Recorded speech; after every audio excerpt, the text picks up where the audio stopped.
This episode is brought to you by Indeed. When your computer breaks, you don't wait for it to magically start working again. You fix the problem. So why wait to hire the people your company desperately needs? Use Indeed's sponsored jobs to hire top talent fast. And even better, you only pay for results. There's no need to wait. Speed up your hiring with a $75 sponsored job credit at Indeed.com/podcast. Terms and conditions apply. How do you top your love for your cat? With a cascade of decadent savory gravy over a mouth-watering mousse pâté. Fancy Feast gems. 2 gourmet pâtés in one convenient pack.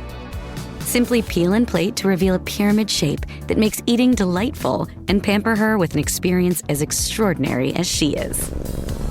Turn the everyday into the extraordinary with Fancy Feast gems. Wish you could become a morning person? You know the type, up before the sun, early morning runs, first one to the office with donuts and a smile. How do they do it? Easy. With the new Galaxy Watch 8, sleep tracking and personalized insights from Samsung Health help you improve so you can wake up to a whole new you. One who, dare I say it, skips the snooze? It's possible. Train your sleep with Galaxy Watch 8. Learn more at Samsung.com. Requires compatible Samsung Galaxy phone, Samsung Health app, and Samsung account. For a limited time at McDonald's, get a Big Mac extra value meal for $8. That means 2 all-beef patties, special sauce, lettuce, cheese, pickles, onions on a sesame seed bun, and medium fries, and a drink. We may need to change that jingle. Prices and participation may vary. This podcast is supported by FX's English Teacher. Last year's critically acclaimed series returns to follow Evan, Gwen, and Marky as they vie for their students' divided attention. See why Cosmopolitan called its premiere season a masterclass of comedy, while Glamour raved it's the year's funniest and most heartwarming new comedy series. FX's English Teacher, all new Thursdays on FX. All episodes now streaming on Hulu. Tom, a very special day on Pack Your Knives. We have the Dean, we have the Grand Poobah, we have Tom Colicchio. 3 years in the making. I never thought this day would come. We've tried many times. We have swung and we have missed. But today we landed Tom Colicchio, who we learned, Kevin, is a big basketball fan.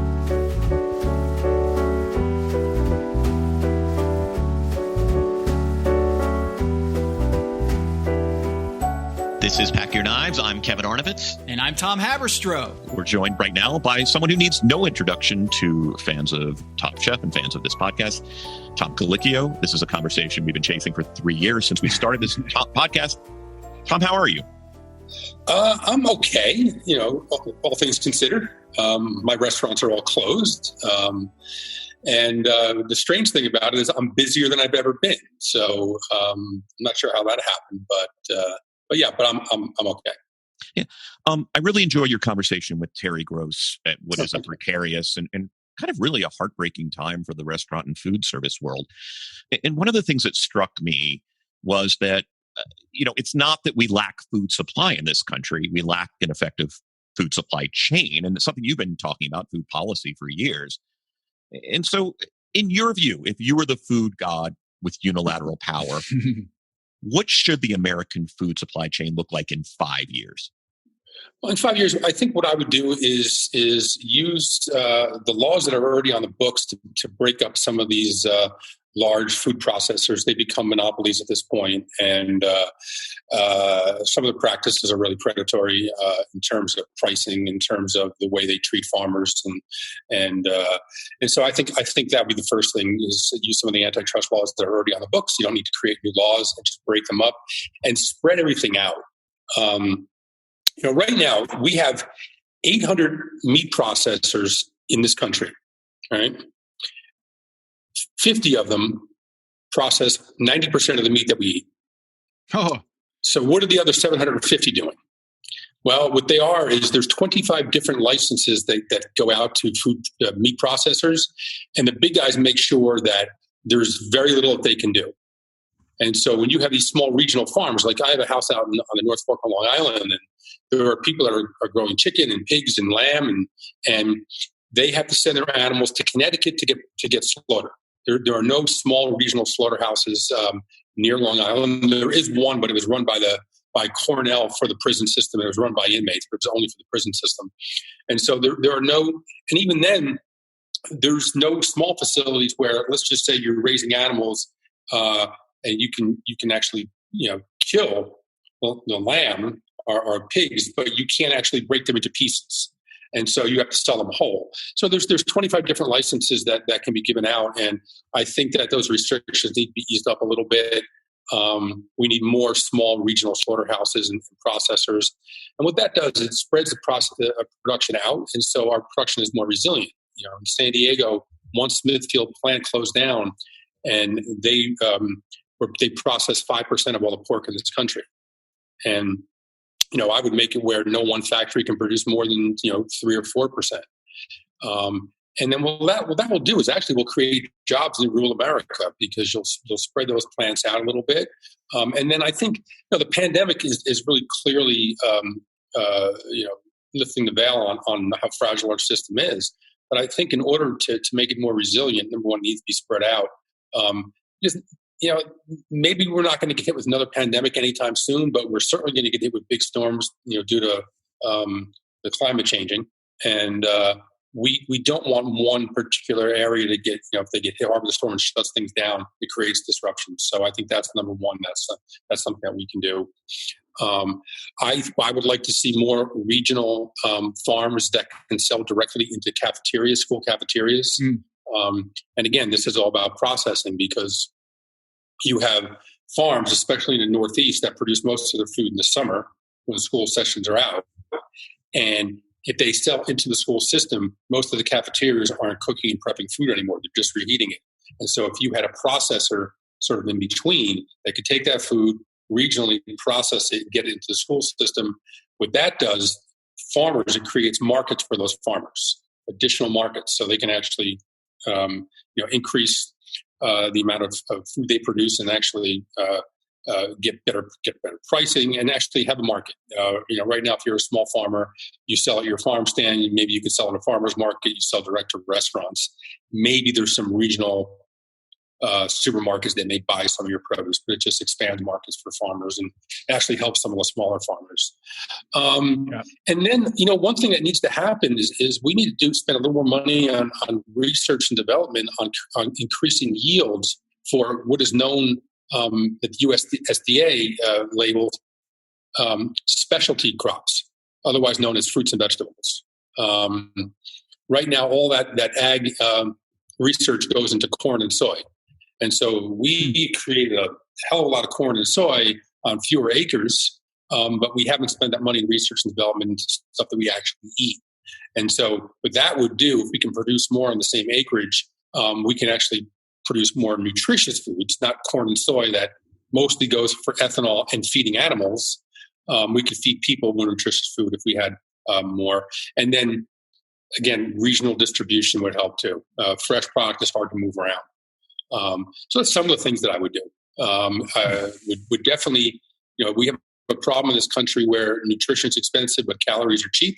And so people who are struggling to feed their families, they have to rely on cheap food, dense in calories, not a lot of nutrition. And so often you see obesity in families that are living in poverty for that reason.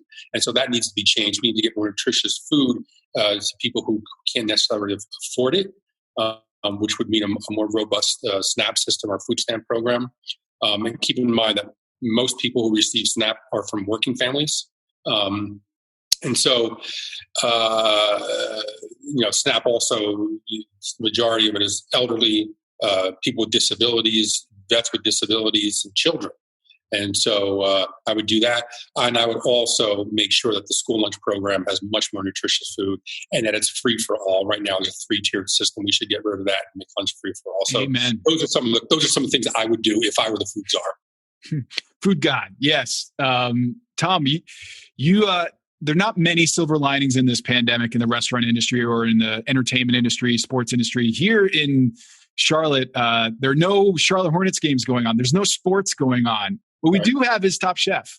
And so there is a little bit of silver lining that Top Chef is happening right now. And that's for many fans, sports. And that's kind of what we looked at with this podcast was, hey, we're sports writers. We kind of analyze Top Chef like it's a sport. Why don't we just start a podcast. And one of the questions that Kevin and I have wondered for years, how did Top Chef start? Every great thing had to evolve from an idea that someone brought to you back in 2005. How did Tom Colicchio get involved with a thing called Top Chef? Yeah, number one, I wish it were my idea. If it wasn't, I received a phone call from a producer, Shona Minoprio, who was our first executive producer, just out of the blue. And they said they were working on a show and they thought I'd be great for it. And I declined. At the time, there was another food reality show out there, and I promised the chef I wouldn't mention it ever. But there was another food reality show out there, and I certainly didn't want to make a reality show about me. And so at first I was like, nah, I'm not really interested. And then they called back again. They said, well, I think you should take a look at it. And we produced Project Runway, and they also did Project Greenlight, which I actually was a big fan of, if you remember that. Yes.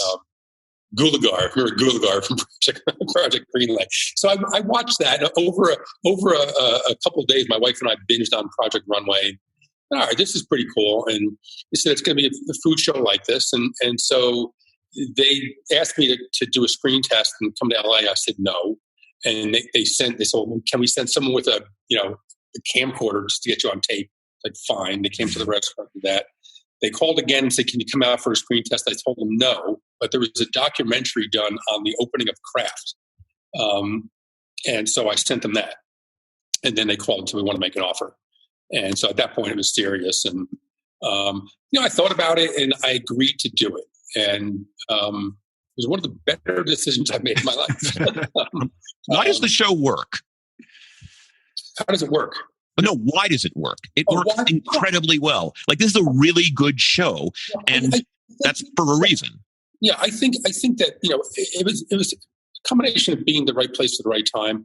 I think so many people are interested in food now. They want to know who the chefs are that are making their food. They want to see new technique. They want to know about new ingredients and stuff. So I think that's there. And then for the reality junkies, there's a ton of reality there as well.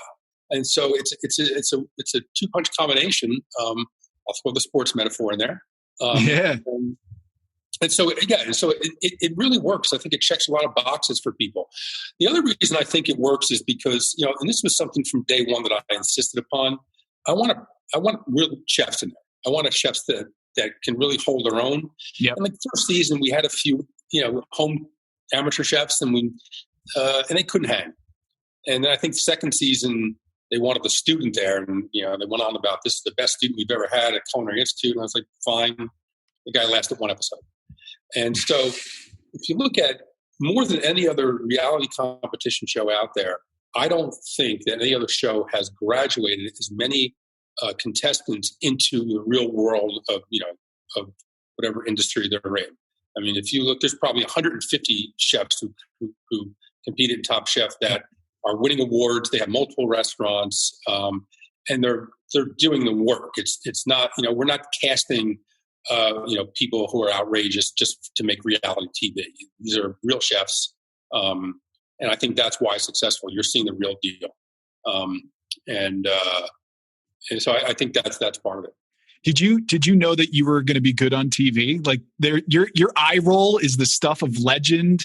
Like, did Top Chef reveal any idiosyncrasies that you didn't know that you had? And did you have to develop a poker face when you're eating a dish not to give too much away? It's funny. The producers, they claim I have a tell. The contestants don't know it, but the producers do. We got to figure this out. You have a tell? I don't know it. I certainly don't. They won't tell me, but they say they think, and they're not always right. But no, I think the eye roll is classic. Yeah, that's a practice thing from when I was probably a kid. But no, my thing here, I know a lot of actors, and I'm not an actor. I never, so I don't try to be anything but myself on the show. Nothing is scripted, with the exception of sometimes when we introduce a challenge or something. But judge's table, there's nothing scripted. Even that delivery that I give right before we cut the person, that's off the top of my head. I mean, I think about it in the time between. Oh, some of your puns are fantastic. As a father, they're great. Well, the dad, that happens. That's just natural. I mean, the dad puns are there. But no, I'm not trying to act. I'm trying to be myself. I'm not trying to be outrageous. I'm not trying to, get some zingers in and one-liners in there. And so but no, I had no idea that I had done some TV before this, but mostly like, Today Show and things like that. But no, I didn't know. In fact, the joke in my family is I was probably the least likely person to be on TV. I know everyone loves all their children equally, but do you have a favorite season? Season, I think it was 5. Whatever season Las Vegas season was, that was also the season that we won our Emmy. I thought because it was the deepest bench that we had. You had 5 people who could easily have won that season. That's the Voltaggio season you're saying? Yeah. And Kevin was in that season too. That was Murderer's Row. I mean, that was there were a lot of good chefs there, and I mean, there was some serious stuff there. That was the first season where the chefs were cooking on a level, and I was just like, kind of stunned. It was, man, there's just great stuff happening here. And I remember the one particular episode. It was funny because the producers thought it was the most boring episode in the world, and it's the episode that we won our Emmy on. All these French chefs were in Joe Robichon's restaurant, and our chefs blew them away. And it was just great to watch these mountains of our industry, these French chefs, Joe Robichon, and I'm forgetting who else was there, but there were some really big names, just completely like blown away. And it happens again. I think this finale, some of the same things happened, but with Italian chefs who were some big deal chefs, and they were, and actually chefs from all over the world in our finale who were just floored. So that's always great to see because these chefs, if they hear the show, they're thinking like, well, these chefs, what do they know? And they come in and they're just like, wow, these guys can cook. This is the real deal. And to me, that's really important because the one thing that I wanted from the show, somebody asked me early on, and I said, I just want respect from the industry that we're doing something that is worthwhile and we're standing up the industry and we're not, some joke that people are just going to go, nah, that's not real. And so that was it. That did it for me. We want to do this thing where we ask you open-ended questions, sort of quick, brief questions. We should have a name for this. Maybe we'll call it Quick Fire Challenge. Good name. So starting, you can eat at only one restaurant for the rest of your life. Which? Hello, listener. It's Producer Maze here to talk to you about Quince and their cookware. Cooler nights mean cozy meals at home, and Quince's cookware has made fall cooking so much more enjoyable. Their pieces deliver the quality and performance of luxury brands, but at a price that makes sense. And they look gorgeous on the stovetop, too. No matter what item you need to complete your kitchen, Quince has you covered. With 5-ply stainless steel pots and pans, nonstick skillets, chef-quality knives, and even ceramic bakeware, which is perfect for cozy casseroles or Sunday roasts. And when you look at these prices, you might think, how is Quince doing this? How do they deliver high-quality items similar to high-end brands that are half the price? Well, let me tell you, they partner directly with ethical top-tier factories to cut out the middlemen and pass the savings on to you. And it's not just cookware. I got myself some bath sheets. That's right. When you're a tall man, you have to use bath sheets, not bath towels from Quince. It's like drying off with a cloud. It's incredible. Upgrade your kitchen for cozy fall meals with premium cookware from Quince. Go to quince.com/dings for free shipping on your order and 365-day returns. That's QUINCE.com/dings, DINGS, to get free shipping and 365-day returns. Quince.com/dings. Listener, listen up. This is important, okay? I'm going to try to save you some money here. If you're still overpaying for wireless, it's time to say yes to saying no. At Mint Mobile, their favorite word is no. You may think like, oh, that's bad. No contracts, no monthly bills, no overages, no hidden fees, no BS. Here's why I said yes to making the switch and getting premium wireless for $15 a month. You heard that correctly. $155 per month. Ditch overpriced wireless and the jaw-dropping monthly bills. And of course, there are all these hidden fees and stuff, but at Mint Mobile, plans start at $15 per month. All the plans come with high-speed data, unlimited talk and text. You're not doing like weekend and nighttime minutes or anything like that. And it's delivered on the nation's largest 5G network. Use your own phone. Don't have to get a new phone. Use your own phone with any Mint Mobile plan and bring your phone number along with all of your existing contacts. I switched months ago. People have asked, did you actually switch? Yes, I actually switched months ago, and I don't know what to do with all this extra money. I've cheated the system here. I've rigged something. This is an Ocean's 11 situation where I'm stealing wireless from Mint. That's how good a deal it is. Ready to say yes to saying no? Make the switch at mintmobile.com/dings. That's DINGS. That's mintmobile.com/dings. Upfront payment of $45 required, equivalent to $15 per month. Limited time new customer offer for first 3 months only. Speeds may slow above 35 gigabytes on unlimited plan. Taxes and fees extra. See Mint Mobile for details. Hello, listener. It's producer Mays here to talk to you about Kindred. Now, close your eyes like Owen Wilson during a job interview and imagine a way to travel that feels personal, comfortable, and connected without the price tags and the sterile feelings of hotels or short-term rentals. Now open your eyes and stop using your imagination because Kindred has made it very real. That's exactly what they do. Kindred is a members-only home swapping network. It's not a hotel. It's not a short-term rental. It's a smarter way to travel where each stay feels like home. Here's how it works. With Kindred, your home is your ticket. You earn credits by hosting fellow Kindred members, and then you use those credits to stay in over 220,000 homes in more than 100 cities worldwide. There are no hotel costs or rental fees, just the credits that you've earned. Every stay comes with white glove service,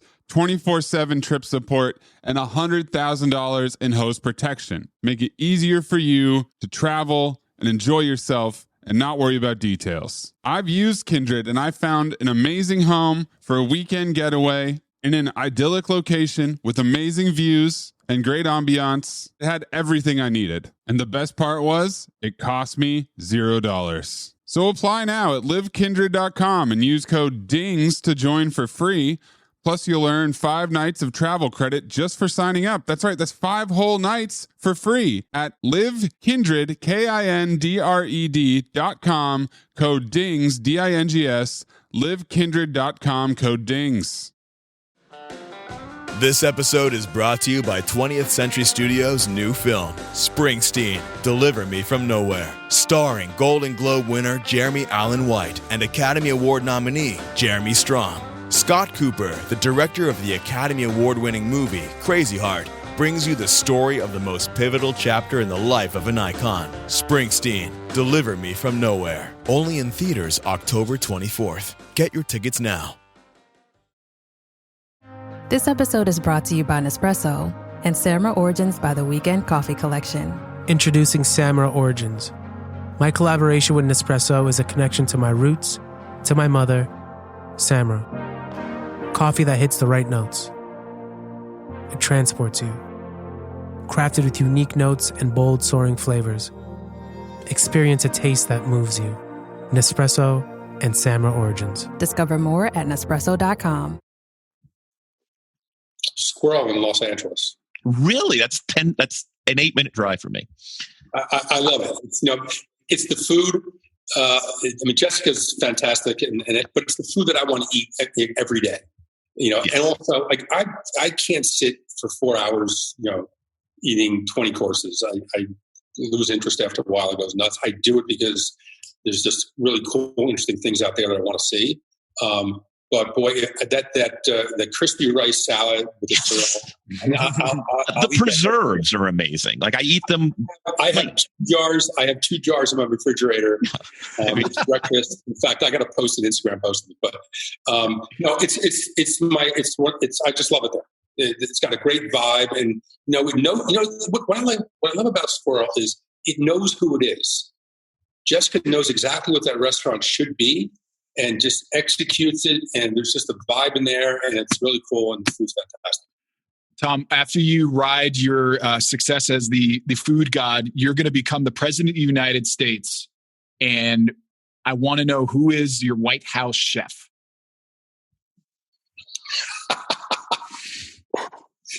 That's pretty funny. I have no idea. That's a funny position, that White House chef, because I've seen the kitchen in the White House. It's small, and these state dinners that they do are pretty big. I don't know how they pull it off. I was in the running for a couple of them. They always kind of push me aside. But it was wait. Really? Yeah. I was supposed to do anyway, long story, but anyway. It's very political who gets in, who doesn't get in. But that's a good question. I don't know. I mean, I got to get back to you on that one. I really don't know. We'll circle back. Tom, your least favorite food trend or restaurant trend? Microgreens, swooshes on plates. That stuff's got to go. Enough of the swooshes, enough of the microgreens. Time to put that to bed. Okay. Guest judge, who's number one on your wish list? The number one draft pick for Tom Colicchio on guest judge that hasn't been on top. Hasn't been. That's has or has. Hasn't or has. Doesn't matter. Either? No, hasn't. Absolutely. Okay. Guest judge that hasn't been on. I mean, so many people have been on.